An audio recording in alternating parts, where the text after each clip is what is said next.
Hello everyone, आप सबका स्वागत है आपके अपने चैनल इजी मैथ्स पे। देखिए डियर फ्रेंड्स, आज के इस वीडियो में हम एक साइंस का टॉपिक करेंगे और ये टॉपिक आपके चतुर्थ श्रेणी कर्मचारी रीट मेंस, जो कि हमारा टारगेट है, रीट मेंस को मद्देनज़र रखते हुए रीट मेंस का ही ये एक्चुअली मेन टॉपिक है। आप जब सिलेबस के अंदर देखेंगे तो उसमें लिखा हुआ है कि सूक्ष्म जीव और उनसे होने वाले रोग। तो सूक्ष्म जीवों में चूंकि यहाँ पर कुछ एक जीव आते हैं, जैसे जीवाणु हो गया, विषाणु, प्रोटोजोआ, कृमि, इन सब की हम डिटेल में चर्चा करेंगे और बहुत ही बेहतरीन नोट्स हैं। आपको ऐसे नोट्स पूरे यूट्यूब पर कोई नहीं पढ़ाएगा।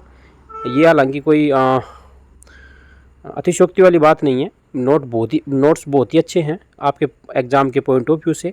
बहुत शानदार चीज़ है, आप इसको पढ़िए, वीडियो को पूरा देखें और अगर वीडियो आपको अच्छा लगे तो वीडियो को लाइक शेयर करना मत भूलना। सब्सक्राइब ज़रूर करके जाना। आप चैनल को सब्सक्राइब नहीं करते यार, है ना। मैं आपको हर वीडियो में बोलता हूँ।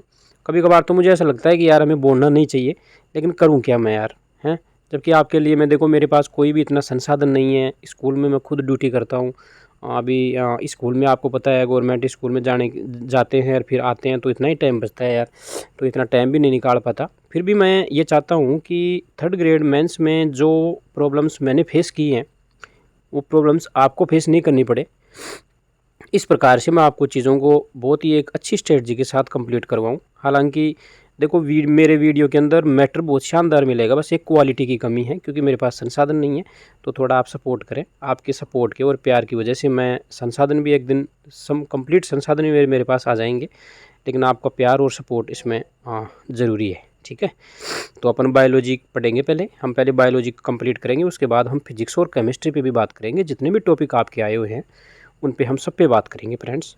और एक बात और, क्लास 6 से लेकर क्लास 10 की विज्ञान की पुस्तक आपको पढ़नी है। मैंने आपको पहले ही बताया था कि गणित और विज्ञान के जितने भी स्टूडेंट्स हैं जिन्होंने रीट पास की है और जो थर्ड ग्रेड मेंस की तैयारी कर रहे हैं, उनके लिए क्लास 6 to 10 तो अनिवार्य है, ये कंपलसरी है, ये आपको पढ़ना है। हालांकि मैं मेरे इस चैनल के ऊपर भी क्लास 6 से लेके और 10 तक के वो चैप्टर करवाऊँगा आपको जो आपके सिलेबस के अंदर है, ठीक है ना।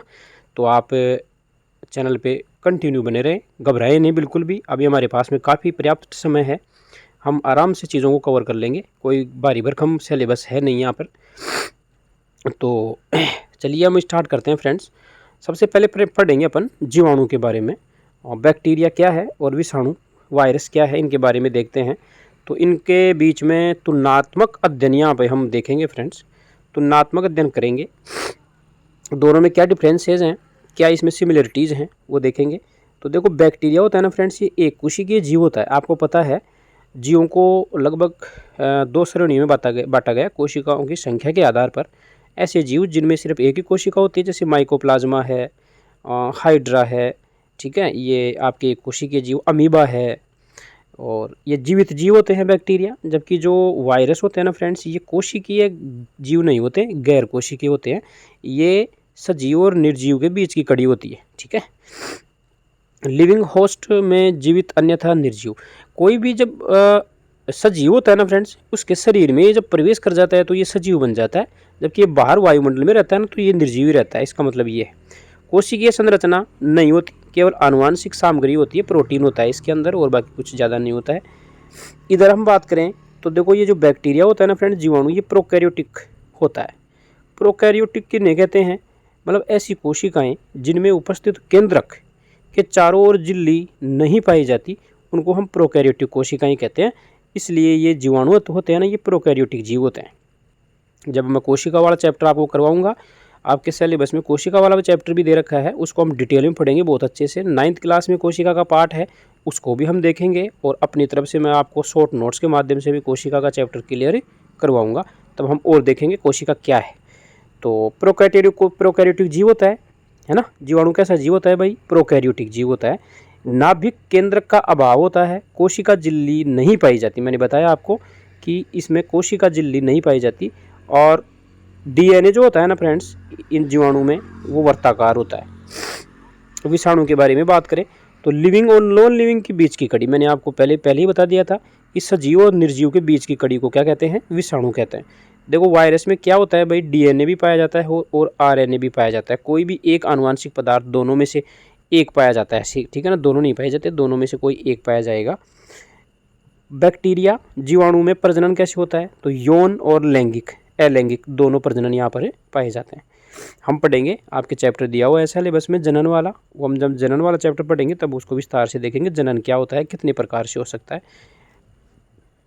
बैक्टीरिया कृत्रिम संश्लेषित माध्यम में संवर्धन होता है इसका, यानी कि ये बढ़ता कैसे है, ये संश्लेषित माध्यम में भी बढ़ सकता है और कृत्रिम माध्यम में बढ़ सकता है, क्योंकि जीवाणु कई प्रकार के जीवाणु ऐसे होते हैं जो हमारे शरीर के लिए उपयोगी भी होते हैं, तो उनका संश्लेषण करना जरूरी है, यानी कि उनको कृत्रिम विधि द्वारा बनाना जरूरी है।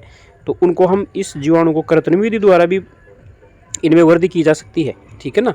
प्रजनन के लिए होस्ट पर निर्भर करता है, प्रजनन के लिए किस पर निर्भर करते हैं भाई, होस्ट पर। होस्ट का मतलब होता है जैसे कोई मानव शरीर में कोई जीवाणु फैल गया तो वो प्रजनन करेगा, मानव शरीर के अंदर जाके प्रजनन करेगा। तो जीवाणु का जो होस्ट कौन हुआ, हम हुए, ठीक है ना, ये होस्ट होता है। वायरस के बारे में बात करें फ्रेंड, तो virus can affect animal plant कवक जीवाणु। तो वायरस जो होता है ना, ये प्रभावित कर सकता है, किसको कर सकता है, पौधों को प्रभावित कर सकता है, जानवरों को, कवक को और जीवाणु, दोनों ये चारों को ये प्रभावित कर सकता है। जीवाणु की तुलना में वायरस बहुत छोटे होते हैं और इनका कृत्रिम रूप से संश्लेषण नहीं किया जा सकता, यानी कि मानव विषाणु को बना नहीं सकता, ठीक है, ये आपको ध्यान रखना है। अब हम पढ़ेंगे डिजीज, कौन कौन से रोग हैं, कौन सा रोग किस कारण होता है। तो हम रोगों को दो भागों में बांटा जाता है सामान्यतः, जन्मजात रोग जिनको हम आनुवंशिक रोग भी कहते हैं, जो माता पिता से पीढ़ी दर पीढ़ी संचरित होते हैं, और एक होते हैं एक्वायर्ड डिजीज यानी कि अर्जित रोग, जैसे कि जुखाम, बुखार, बहुत सारी चीज़ें होती हैं, बहुत सारी बीमारियां, ये अर्जित रोग हैं, पीढ़ी दर पीढ़ी संचरित नहीं होते हैं।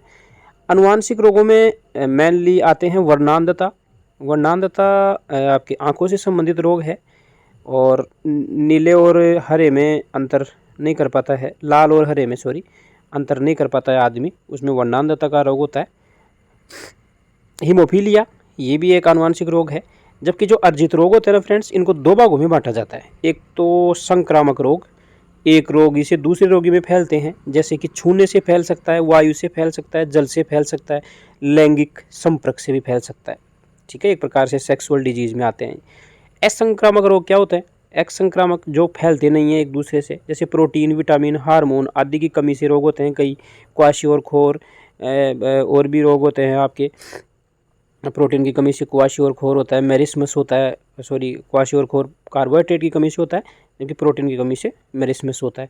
ये रोग फैलते नहीं हैं एक दूसरे में, जैसे बेरी हो गया, विटामिन बी की कमी से, विटामिन ए की कमी से आपका रतौंधी हो गया, डी की कमी से रिकेट्स हो गया, सी की कमी से स्कर्वी हो गया। ये सारे रोग जितने भी हैं ना, विटामिन और प्रोटीन, ये मतलब पोषक तत्वों की कमी से फैलते जो रोग फैलते हैं, वो असंक्रामक रोग कहलाते हैं, एक दूसरे व्यक्ति में नहीं जाते हैं, ठीक है। सभी आनुवंशिक रोग जितने भी आनुवंशिक रोग हैं, ये भी एक व्यक्ति से दूसरे व्यक्ति में फैलते नहीं है संपर्क द्वारा, ठीक है ना। वर्णांधता और हीमोफीलिया दोनों ही रोग कैसे हैं, असंक्रामक है, क्योंकि ये फैलते नहीं है, पीढ़ी दर पीढ़ी संचित होना अलग बात है, एक दूसरे व्यक्ति में छूने से मात्र फैलना वो अलग बात है, ठीक है ना। अब हम बात करेंगे फ्रेंड्स यहाँ पर कि जो आपका दूषित जल होता है ना, प्रदूषित जल या प्रदूषित कोई भोजन खा लेते हैं, तो उनके द्वारा कौन कौन से रोग होने की आशंका बनी रहती है। तो यहाँ पर पोटापेही है, यह आपकी एक ट्रिक है, पोटापेही है, इसको आप याद कर लेंगे, या फिर आप वैसे भी याद कर सकते हैं कि पोलिया, फिर दूसरा है फ्रेंड्स आपका टाइफाइड, पेचिस, हेपेटाइटिस। अब हेपेटाइटिस भी बहुत प्रकार के होते हैं, जैसे hepatitis A, E, B, C, D, और पांचवा प्रकार है आपका मोस्ट इम्पोर्टेंट हैजा। हैजा भी एक प्रदूषित पानी से फैलता है, ठीक है ना।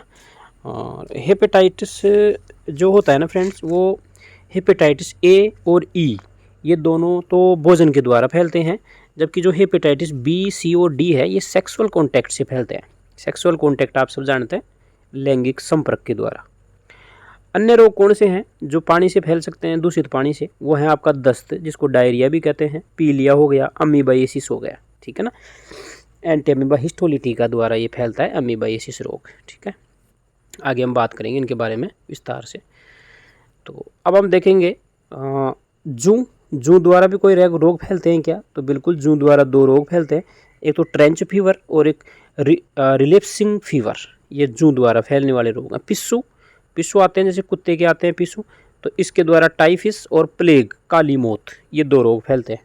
रक्त द्वारा कोई रोग फैलता है क्या? तो बिल्कुल रक्त द्वारा सारे रोग रक्त के कारण ही होते हैं। ब्लड में जब कोई प्रॉब्लम होती है तभी कोई बीमारी फैलती है हालांकि।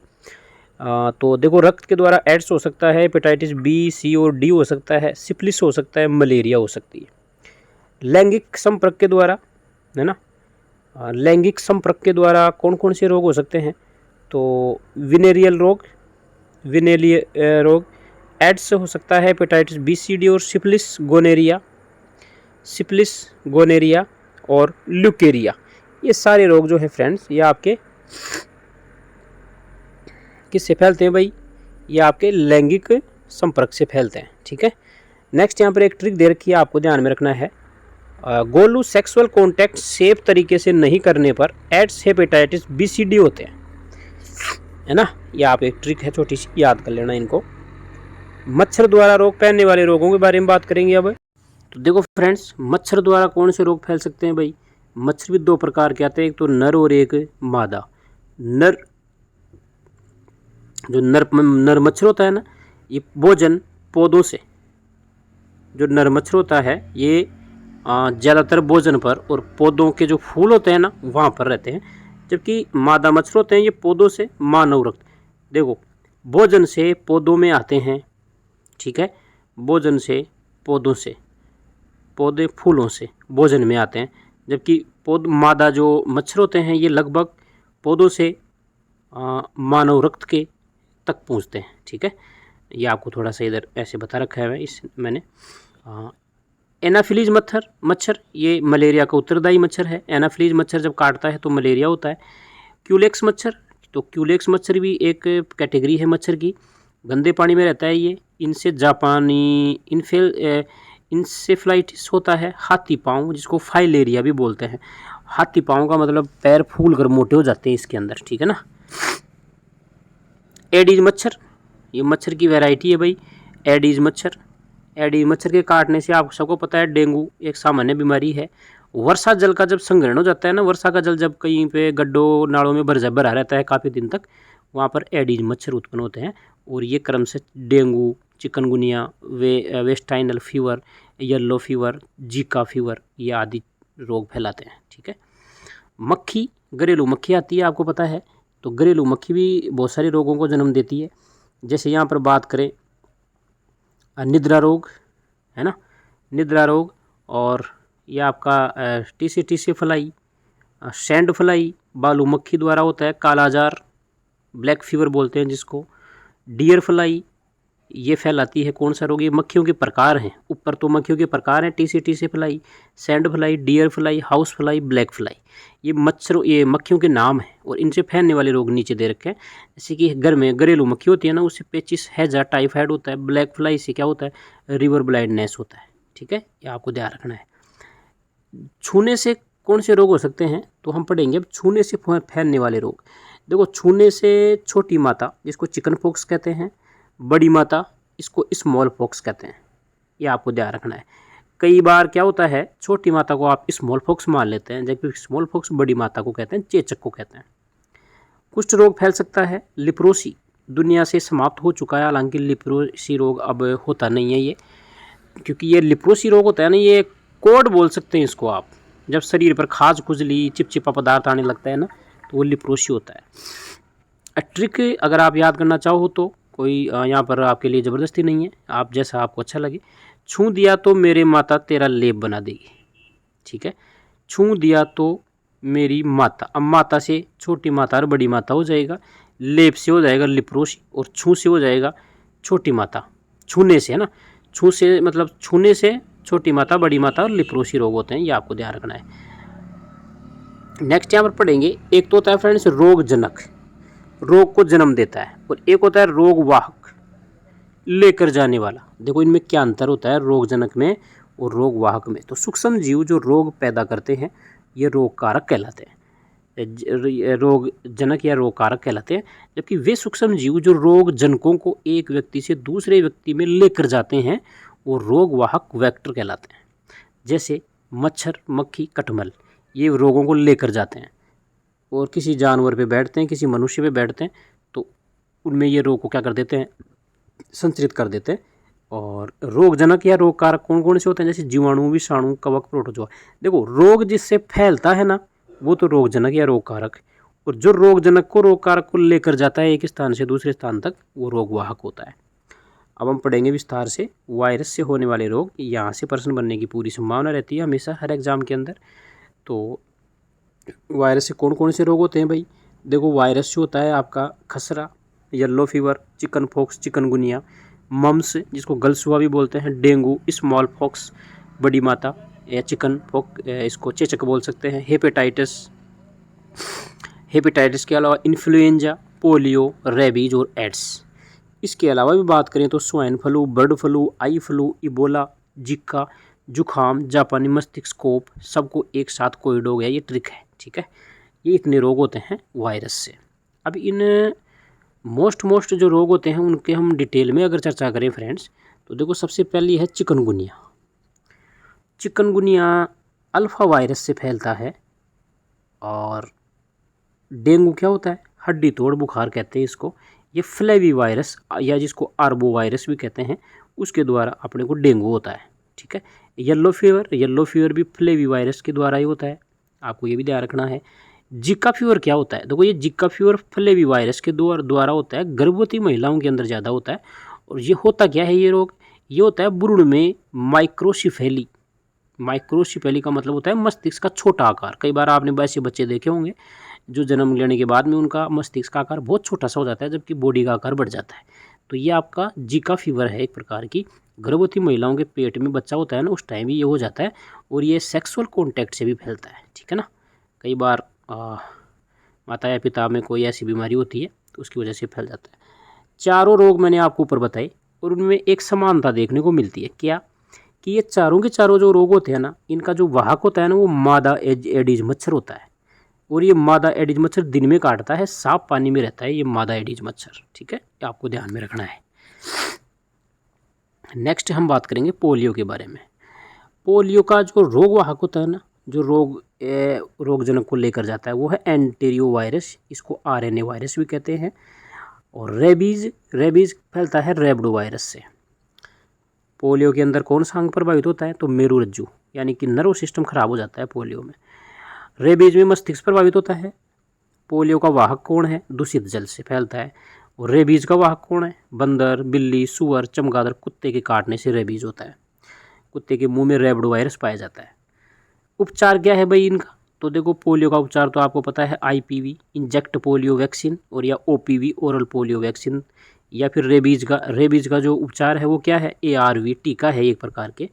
अन्य तथ्य में आपको थोड़ा सा याद रखना है कि 13 जनवरी 2011 से भारत पोलियो मुक्त देश बन चुका है, ठीक है। नेक्स्ट यहाँ पर पढ़ेंगे अपन इन्फ्लुएंजा जो रोग होता है ना फ्रेंड्स, ये देखो मुख्य रूप से पशु पक्षियों को होता है ये इन्फ्लुएंजा।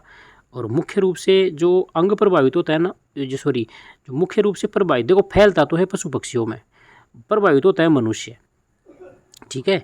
और मनुष्य प्रभावित क्यों होता है, क्योंकि मनुष्य क्या करता है, सुअर कुत्तों को आमतौर पर बच्चों को होता है, ठीक है। इन्फ्लुएंजा जो मुख्य रूप से जो पशु पक्षियों में होता है ना, ये इन्फ्लुएंजा ये 3-4 प्रकार का होता है। फ्लू आ रहा है ना, ये एक प्रकार का फ्लू रोग ही है। तो देखो कौन कौन से फ्लू हो सकते हैं, स्वाइन फ्लू हो सकता है, बर्ड फ्लू हो सकता है, हांगकांग फ्लू हो सकता है, एशियन फ्लू हो सकता है। इन सब के ये शॉर्ट नाम है। H1N1 को स्वाइन फ्लू कहते हैं, H5N1 को बर्ड फ्लू, H3N2 को हांगकांग फ्लू, H2N2 को एशियन फ्लू कहा जाता है। नेक्स्ट यहाँ पर हम देखेंगे कि जो स्वाइन फ्लू होता है ना, ये संक्रमण होता है सुअर से, आपको ध्यान रखना है, ठीक है ना। जो स्वाइन फ्लू जो फैलता है ना, ये सुअर के द्वारा फैलता है। और जो बर्ड फ्लू होता है ना, ये मुर्गियों के द्वारा फैलता है। स्वाइन फ्लू या बर्ड फ्लू मानव में ही प्रसार इनका संभव है। मानव से ये और कहीं नहीं फैलते, मानव से मानव में फैलते हैं।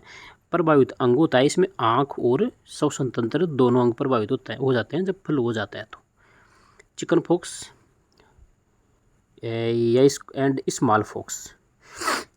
चिकन पॉक्स मतलब छोटी माता, और स्मॉल पॉक्स मतलब बड़ी माता, दोनों में एक साथ पढ़ेंगे इनको। दोनों रोगों में त्वचा पर लाल चकत्ते होते हैं, जीवन में केवल एक बार ही होता है, ये संपूर्ण शरीर इसमें प्रभावित होता है। दुनिया से समाप्त होने वाली पहली बीमारी स्मॉल पॉक्स ही है, बड़ी माता ही है। फर्स्ट वैक्सीन भी इसी की बनाई थी एडवर्ड जेनर ने, आपको पता है, known as father of immunology का पिता भी कहते हैं एडवर्ड जेनर को। एडवर्ड जेनर ने सबसे पहले चेचक का टीका बनाया था, ठीक है ना, 1876 के लगभग बनाया था, मेरे को कंफर्म याद नहीं है। मिजल्स, यह आपके 8वीं क्लास में पार्ट है सूक्ष्म जीवों का, 8वीं क्लास का पार्ट ही मैं आपको पढ़ाऊँगा इसी चैनल पे। जितने भी 6ठी से लेकर 10वीं तक के जितने भी पार्ट अपने सिलेबस के अंदर हैं, उन सबको मैं बाकायदा आपको इस चैनल पर करवाऊँगा, आप चैनल को सब्सक्राइब कर लें, ठीक है। अब हम पढ़ेंगे मीजल्स या खसरा, और मम्स गलसुआ और रूबेला, 3 रोग पढ़ेंगे। मम्स जो गलसुआ होता है ना फ्रेंड्स, ये गले के अंदर होता है, लाल ग्रंथि से संक्रमण होता है इसका, लाल ग्रंथि जो आती है ना बॉडी के अंदर, उसके द्वारा ये फैलता है गलसुआ। और रूबेला क्या होता है भाई, known as German measles, German measles के नाम से, यानी कि जर्मनी में जो खसरा होता है ना उसी का नाम रूबेला है। देखो तीनों रोग है ना ये प्रेमिक्सो वायरस से होते हैं, प्रेमिक्सो वायरस, और इनका तीनों का ये एक टीका है MMR, यानी कि मिजल्स, मम्स और रूबेला, तीनों बीमारियों का एक टीका बनाया। आप देखो कई बार प्रश्न आता है ऐसे, MMR वैक्सीन किन किन रोगों के लिए बनाई जाती है, तो आपको ध्यान रखना है MMR वैक्सीन जो है टीका मिजल्स, मम्स और रूबेला वायरस को ख़त्म करने के लिए ये बनाया जाता है टीका। हेपेटाइटिस के बारे में पढ़ेंगे। तो देखो हेपेटाइटिस जब किसी को हो जाता है तो उसमें लिवर प्रभावित होता है, ठीक है। हेपेटाइटिस 5 प्रकार का होता है, कौन कौन सा, तो AE दूषित जल से, BCD सेक्सुअल कॉन्टैक्ट से, HIV के सिमिलर ही है, HIV वायरस होता है ना, ह्यूमन इम्यूनो वायरस, उसके समान ये हेपेटाइटिस होता है बीमारी। हेपेटाइटिस जो C की कोई भी वैक्सीन नहीं है, ये UPSC प्री क्वेश्चन 2019 में पूछा गया था कि जो हेपेटाइटिस C है ना इसका कोई भी टीका नहीं बनाया आज तक। नेक्स्ट यहाँ पर पढ़ेंगे अपन एड्स के बारे में। एड्स का फुल फॉर्म आप सबको पता होना चाहिए, एक्वायर्ड इम्यूनो डिफिशियंसी सिंड्रोम, और ये इसका जो वायरस होता है ना एड्स फैलाने वाला, वो होता है HIV virus. Human immuno deficiency virus नाम है इसका। 2 प्रकार होते हैं इसके, टाइप 1 और टाइप 2, या फिर इसको रेट्रोवायरस भी कहा जाता है, प्रभावित अंग क्या होता है इसमें, प्रतिरक्षा तंत्र प्रभावित हो जाता है, WBC में कमी आ जाती है, T लिम्फोसाइट कम हो जाते हैं, ठीक है। T लिम्फोसाइट क्या हो जाते हैं इसमें, कम हो जाते हैं। WBC श्वेत रक्त कणिकाएं, ठीक है ना। ये अपने जब अपन रक्त का चैप्टर पढ़ेंगे, ब्लड का चैप्टर, इससे जस्ट आगे ब्लड का चैप्टर ही आएगा, उसमें आप सबको पता चल जाएगा कि WBC RBC प्लेटलेट्स क्या होते हैं, इसको विस्तार से पढ़ेंगे। देखो जो आपका ये कौन सा रोग पढ़ लेते हैं अपन, एड्स की जांच होती है फ्रेंड्स, ब्लड टेस्ट होता है, CD4 काउंट बोलते हैं उसको। एलिजा टेस्ट बहुत इंपॉर्टेंट है, कई बार परीक्षा में आ चुका है, एलिजा टेस्ट एड्स से संबंधित है, ये भी इम्पोर्टेंट है। वेस्टर्न ब्लॉट टेस्ट, और आधुनिक आजकल जो टेस्ट चल रहा है वो PCR टेस्ट चल रहा है। ये सारे के सारे टेस्ट आप ध्यान रखना, ये एड्स से संबंधित टेस्ट। अब हम बीमारी पढ़ेंगे वायरस से होने वाली। नेक्स्ट जापानी मस्तिष्क कोप क्या है, देखो ये फ्लेवी वायरस से फैलता है, क्यूलेक्स मच्छर इसका वाहक होता है, और मस्तिष्क इसमें प्रभावित होता है, और इसका टीका है JE वैक्सीन, जापानी मस्तिष्क कोप का, ठीक है। ये आपको कंटेस्ट ध्यान रखना है। अब नेक्स्ट पढ़ेंगे फ्रेंड्स प्रोटोजोआ एक सूक्ष्म जीव का प्रकार है, इसके द्वारा कौन से रोग फैलते हैं, तो मुख्यतः 8 बीमारियां फैलती हैं, अमीबाइसिस, मलेरिया, कालाजार, निद्रा रोग, पायरिया, ल्यूकेरिया, पियायास, जियार्डियसिस और पेचिस, ये सारे के सारे प्रोटोजोआ जनित रोग हैं। सबसे पहले हम देखेंगे मेन रोग कौन सा है, निद्रा रोग ट्रिपेनो वायरस से फैलता है, ये नींद की बीमारी है, अफ्रीकन स्लीपिंग सिकनेस बोलते हैं इसको, नोन एज ट्रिपेनोसोमेसिस, रोगजनक है इसका ट्रिपेनोसोमा गैम्बियसिस, जो है मक्खी आती है। ट्रिपोनोसोमा गैम्बियसिस एक मक्खी आती है, ये है ना, सीसी मक्खी, ट्रिपोनोसोमा गैम्बिसियस। ये तो सॉरी प्रोटोजोआ है, इसको प्रोटोजोआ को ले जाने वाला जो है ना, प्रोटोजोआ को जो ले जाने वाला है वो है आपका सीसी मक्खी। अब परेशान मत करो, है ना, एक ट्रिक है इसकी। क्या है ट्रिक भाई?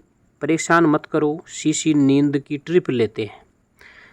ट्रिप का मतलब ट्रिपोनोसोमा गैम्बियसिस प्रोटोजोआ है, ठीक है। सीसी मक्खी इसका रोग वाहक है, ये इसको लेकर जाती है बॉडी में। ये आपको ध्यान रखना है। कालाजार, तो कालाजार रोग दमदम फीवर भी कहते हैं इसको। कैसी फीवर कहते हैं भाई? दमदम। रोगजनक किस प्रोटोजोआ से फैलता है? तो लिस्मानिया डोनोवानी जो आपका रोग वाहक ये रोगजनक होता है प्रोटोजोआ, इसके द्वारा फैलता है। तो इस लिस्मानिया डोनोवानी को कौन लेके जाता है बॉडी के अंदर? तो इसको बॉडी के अंदर आपका ये लेके जाता है बालू मक्खी। बालू मक्खी से कौन सा रोग होता है भाई? कालाजार। मलेरिया, आप सब परिचित हैं, मलेरिया तो बहुत जानी मानी बीमारी है। प्लाज्मोडियम प्रोटोजोआ के कारण होता है। कौन लेके जाता है इसको? तो मादा एनीफ्लीज मच्छर के काटने से होता है। उसके मुंह में प्रोटोजोआ पाया जाता है प्लाज्मोडियम। प्लाज्मोडियम की 4 प्रजाति होती है, बहुत इंपॉर्टेंट है। ये पिछले कुछ सालों पहले अपने RBSC 10th क्लास की किताब चलती थी बोर्ड की, उसमें ये चीज़ें थी। अब की NCERT में नहीं है। प्लाज्मोडियम के 4 प्रकार उसमें दे रखे थे आपको, शायद अभी भी है, मैंने उसे अच्छे से नहीं देखा। देखो प्लाज्मोडियम की 4 प्रजातियाँ कौन सी है? एक तो है वाइवेक्स, सर्वाधिक यही पाया जाता है वाइवेक्स, और एक है plasmodium vivax, plasmodium ovale, plasmodium malariae और प्लाज्मोडियम फेल्सीफेरम।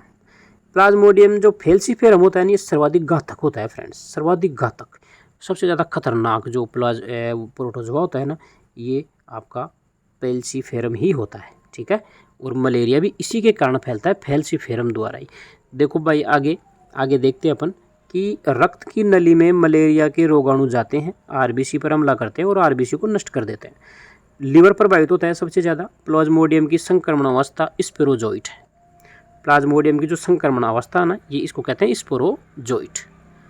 नेक्स्ट यहाँ पर मच्छर नियंत्रण हेतु, देखो मच्छर के नियंत्रण हेतु कुछ कीटनाशक दवाइयाँ होती है। DDT का छिड़काव, BHC, मेलाचियोन और फेरिसग्रीन। मच्छर के लार्वा को खाने वाली मछलियाँ कौन सी हैं? जो मच्छर के लार्वा को खाती हैं वो है गैम्बुसिया, मिनोज और ट्राइट। ये मछलियाँ कुछ ऐसी हैं जो मच्छर के लार्वा को खाती हैं। मलेरिया की दवाई तो कुनैन आर्टिचर, ये मलेरिया की दवाई है। पायरिया रोग देखेंगे, ये भी पायरिया भी प्रोटोजोआ से ही होता है।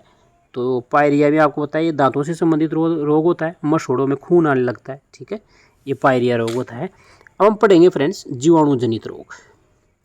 जीवाणु जनित रोगों के बारे में अगर हम बात करें, TT CDS एग्जाम में PT करवाई तो पागल हो गया, ये ट्रिक है। TT का मतलब TB और टाइफाइड, CDS का मतलब कोलेरा, डिप्थीरिया, सिफिलिस। PT का मतलब आपका PT का मतलब वो तो हो जाएगा यहाँ पर, देखो फ्रेंड्स PT का मतलब क्या हो जाएगा भाई? प्यूनिमोनिया, ठीक है ना, निमोनिया बोल दो आप, चाहे इसको प्यूनिमोनिया बोल दो।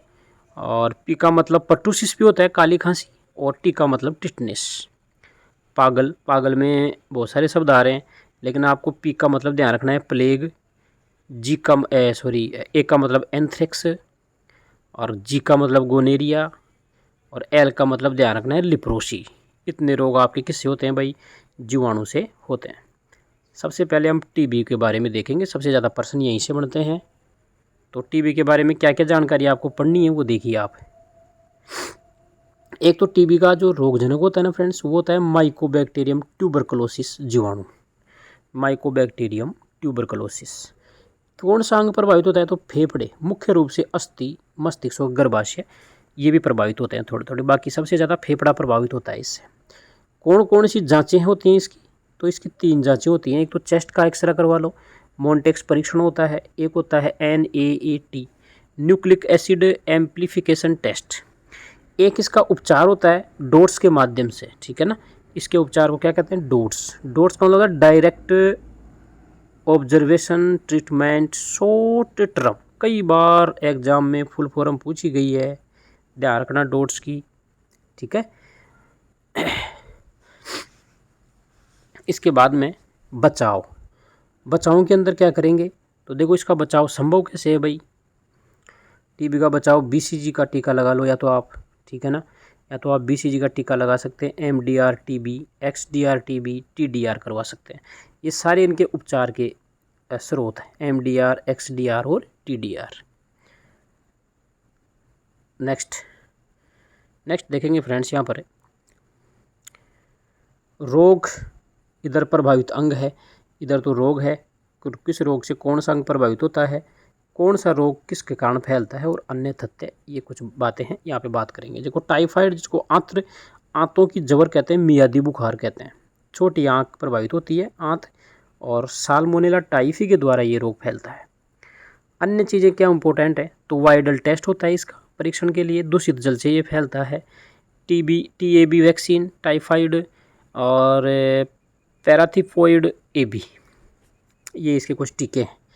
कोलेरा हैजा, कोलेरा कहते हैं, आंत प्रभावित होती है इससे, ठीक है, उल्टी दस्त हो सकते हैं, दूषित जल से फैलता है। डिप्थीरिया, जिसको गलघोंटू रोग भी कहते हैं, ये श्वास नली से संबंधित रोग है, और थ्रेसिस की चौड़ाई कम हो जाती है, ठीक है, और सांस लेने में तकलीफ होती है। क्या परीक्षण हो सकता है, तो इसका सिक टेस्ट होता है एक, ठीक है ना, सिक टेस्ट। सिफिलिस रोग, जननांग प्रभावित होते हैं इसमें, और वीडीआरएल परीक्षण किया जाता है इसके लिए। निमोनिया फेफड़ों से संबंधित है, सांस लेने में प्रॉब्लम होती है, बच्चों को ज़्यादा होती है ये बीमारी। फिर नेक्स्ट यहाँ पर पढ़ेंगे अपन टिटनेस, टिटनेस जीवाणु से होता है, ये सभी जीवाणुओं से फैलने वाले रोग हैं। मांसपेशी, मिट्टी में पाए जाने वाले बैक्टीरिया से फैलता है टिटनेस। प्लेग में ज़्यादातर लंग्स, ब्लड और लंफ नोड ये प्रभावित होते हैं।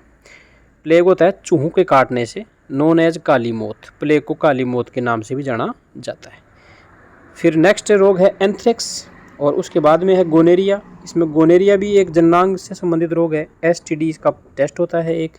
लिप्रोसी, कुष्ठ रोग, इनको हैंसन रोग भी कहते हैं, लिप्रोसी को, त्वचा व तंत्रिका तंत्र से संबंधित है ये, माइकोबैक्टीरियम लिप्रोसी द्वारा ये फैलता है जीवाणु द्वारा। मल्टी ड्रग्स थेरेपी, MDT इसका एक टेस्ट होता है। पर्टूसिस, काली खांसी, श्वसन मार्ग से संबंधित है। होपिंग कफ, 100 डेज कफ, ये 2 इसके कोर्स होते हैं ठीक करने में। अब हम नेक्स्ट पढ़ेंगे फ्रेंड्स कृमि, वॉर्म के द्वारा कौन कौन से रोग होते हैं, तो कृमि के द्वारा मुख्य रूप से 4 रोग होते हैं, हाथी पांव, नारू रोग, टीनिफिएसिस और लिवर फ्लूक।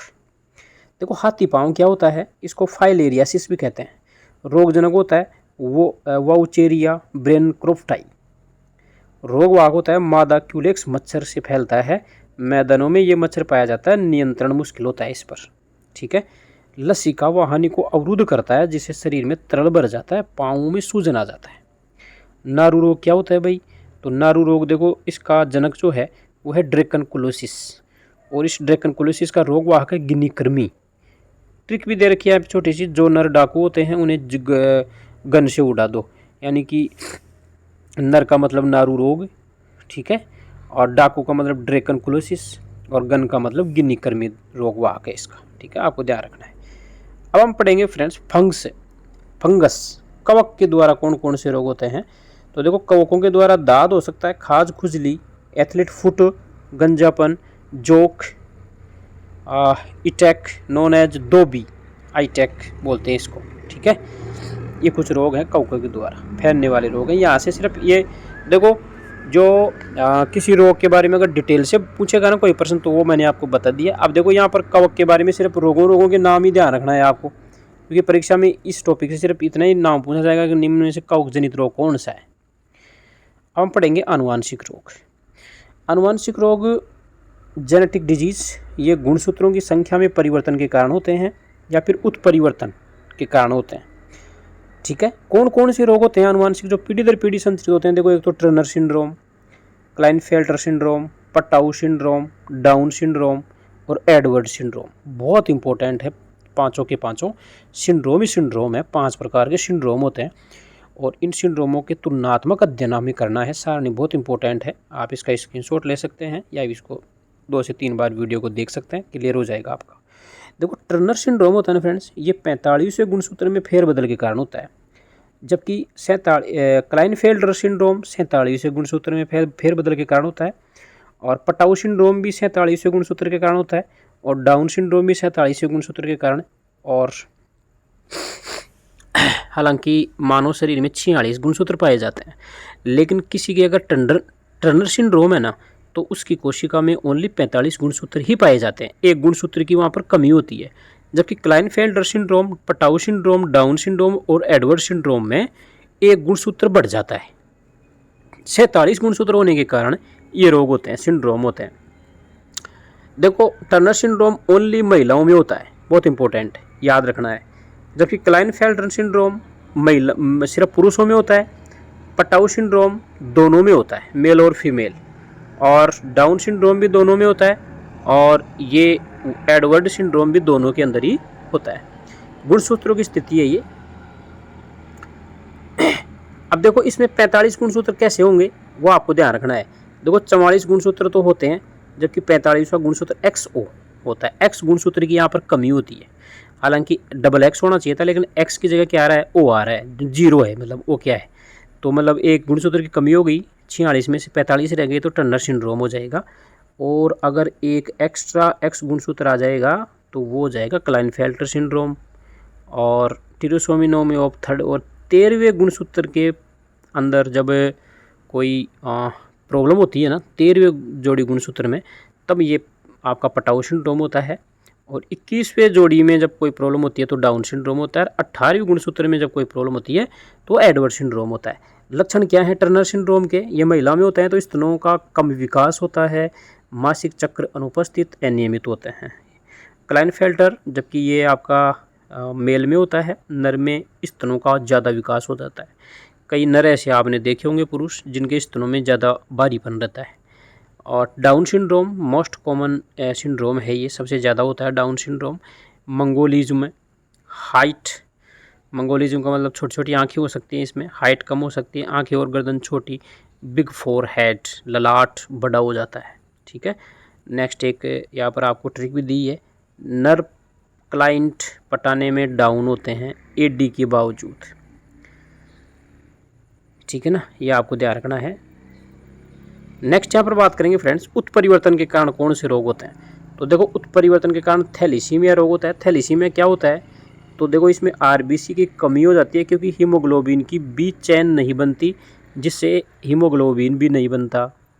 2 प्रकार का होता है, थैलेसीमिया एल्फा और थैलेसीमिया बीटा, नॉन एज भूमध्य सागरीय एनीमिया के नाम से भी इसको जाना जाता है। और इलाज क्या है कि आप रक्त चढ़ा सकते हैं या गैनेथेरेपी करा सकते हैं। वर्णांधता क्या होती है, तो वर्णांधता एक कॉमन बीमारी है, हालांकि बहुत कम रेयर केस में देखने को मिलती है। ये X गुणसूत्र पर होता है। केवल एक X गुणसूत्र रोगी होने पर महिला रोगी नहीं होती है। लाल हरे रंग में विभेद नहीं कर पाता है और उन्हें भूरे रंग के दिखते हैं, वो लाल और हरे रंग, ठीक है।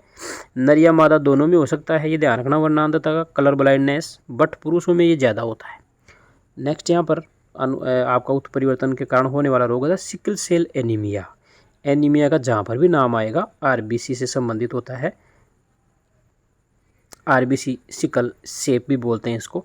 आरबीसी का जो आकार होता है ना, आरबीसी का आकार आपको पता है गोलाकार होता है, बिल्कुल वर्ताकार होता है आरबीसी, लेकिन इसका जो आकार होता है ना फ्रेंड्स, वो कैसा हो जाता है, चपटा हो जाता है, हंसिया की तरह हो जाता है, तब ये रोग होता है। हीमोग्लोबिन की बी श्रृंखला में 6ठी पोजीशन पर ग्लूमेटिक एमोनियो एसिड की जगह उत्परिवर्तन हो जाता है, और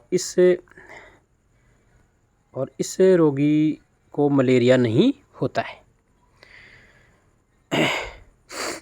हीमोफीलिया आपका उत्परिवर्तन का ही रोग है, नोन एज रॉयल डिजीज बोलते हैं इसको। Genetic same as colour blindness, वही X गुणसूत्र के कारण होता है। और हीमोफीलिया ए 8वें फैक्टर की कमी के कारण होता है। हीमोफीलिया बी 9 फैक्टर की कमी से होता है। रक्त का थक्का इसके अंदर नहीं बनता। हीमोफीलिया का मतलब ही रक्त का थक्का नहीं बनता, ब्लड क्लोटिंग नहीं होता इसमें, ठीक है। इसमें क्या नहीं होता भाई, ब्लड क्लोटिंग नहीं होता, यानी कि रक्त का थक्का इसमें नहीं बनता है, रक्त चालू ही रहता है अगर कोई अंग कट फिट जाता है तो। और नेक्स्ट यहाँ पर नर मादा दोनों में हो सकता है, बट नर में ये ज़्यादा होता है। रंजकहीनता, रंजकहीनता एक रोग है, ये मिलेनिन वर्णक इसमें नहीं बनता है। मिलेनिन वर्णक जो अपने ब्लड में वर्णक होता है ना, पिगमेंट, मिलेनिन पिगमेंट ये नहीं बनता है इसमें। स्किन हेयर, ये बालों से और त्वचा से संबंधित है। आइरिस ब्लैक हो जाता है इसमें, आँख में जो आइरिस होता है ना परितारी का, उसका रंग कैसा हो जाता है भाई, ब्लैक, मतलब उसका रंग काला नहीं होता है ना। जनरली आप देखते हैं अपनी आंखों का रंग काला होता है, ये आइरिस के कारण ही होता है, अपनी आंखों को रंग कौन प्रदान करता है, आइरिस। तो कई लोगों में आइरिस जो होता है ना काला नहीं होता, यानी कि उनमें रंजकहीनता रोग होता है। नेक्स्ट यहाँ पर पढ़ेंगे फ्रेंड्स अपन पशुजन्य रोग। पशुओं से भी कोई रोग होते हैं क्या, तो जो मानव एवं जानवर के बीच फैलते हैं वो पशुजन्य रोग कहलाते हैं। टाइप क्या है, एंथ्रोपोजोनोसिस, जू एंथ्रोपोइसिस। देखो एंथ्रोपो जो एंथ्रो यहाँ पे एंथ्रोपोजोनोसिस रोग तो जानवरों से मनुष्य में फैलते हैं, जबकि जू एंथ्रोपोनोसिस ये मनुष्य से जानवरों में फैलते हैं, ये आपको विशेष ध्यान रखना है। देखो पशुओं से कौन से रोग हो सकते हैं भाई, मच्छर, मक्खी, जू द्वारा फैलने वाले रोग, bird flu, swine flu, plague, Ebola virus, Nipah virus चमगादड़ से फैलता है, मंकी वायरस, एमपॉक्स, रेबीज चूहे से फैलता है, आपको पता है MERS, इसके अलावा सार्स, ठीक है। MERS की फुल फॉर्म भी यहाँ पे दे रखी है आपको, मिडल ईस्ट रेस्पिरेटरी सिंड्रोम, और एक सार्स रोग भी होता है। नेक्स्ट यहाँ पर पढ़ेंगे फ्रेंड्स असंक्रामक रोग, ठीक है, जो एक दूसरे व्यक्ति में फैलते नहीं है, जैसे कैंसर है, तो कैंसर में क्या बनती है भाई, ट्यूमर बनती है, गांठ बनती है। बिनाइन फैलता नहीं है, जबकि मेलिग्नेंट ये फैलता है। एक्चुअल कैंसर होता है ये, मेलिग्नेंट वाला जो होता है ये एक्चुअल कैंसर होता है, वास्तविक कैंसर होता है, मेटास्टेसिस कहलाता है ये। कैंसर प्रोड्यूसर एलिमेंट है, कैंसर प्रोड्यूसर, कैंसर को जन्म कौन देता है, कार्सिनोजन एलिमेंट है, एक तत्व है कार्सिनोजन, ये कैंसर को जन्म देता है। कैंसर के उपचार में कोबाल्ट 60 का उपयोग किया जाता है कीमोथेरेपी के अंदर, ठीक है, ये आप ध्यान रखना भाई। कोबाल्ट 60 का जो यूज किया जाता है ना कीमोथेरेपी में, वो कैंसर के उपचार के लिए किया जाता है। कैंसर के टाइप भी हैं क्या कोई, तो टाइप भी हैं, एक तो देखो स्किन का कैंसर होता है, एक मसल्स में भी कैंसर होता है जो कि सबसे हानिकारक होता है, ब्लड कैंसर सबसे हानिकारक, उससे कमज़ोर फिर ये मसल्स कैंसर, और सबसे कमज़ोर स्किन का कैंसर। ब्लड कैंसर में मृत्यु जल्दी होती है।